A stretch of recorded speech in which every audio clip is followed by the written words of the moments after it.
شروع کرتا ہوں اللہ کے نام سے جو بڑا مہربان اور نہایت رحم کرنے والا ہے۔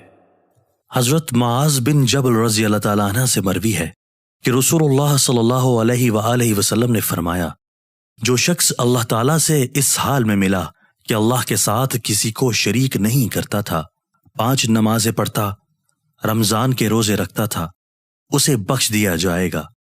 میں نے کہا، اے اللہ کے رسول، کیا میں انہیں خوشخبری نہ دے دوں؟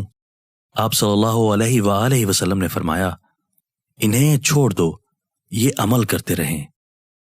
حضرت عبداللہ بن عباس رضی اللہ تعالیٰ عنہ سے مروی ہے کہ رسول اللہ صلی اللہ علیہ وآلہ وسلم نے ابو ذر رضی اللہ تعالیٰ عنہ سے کہا، ایمان کا کون سا کڑا مضبوط ہے؟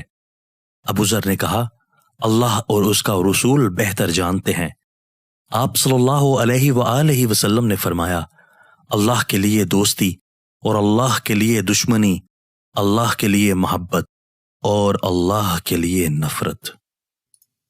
دوستو، اللہ تعالی ہمیں ان احادیث مبارکہ پر عمل کرنے اور اپنی زندگیوں کو سنوارنے کی توفیق عطا فرمائے۔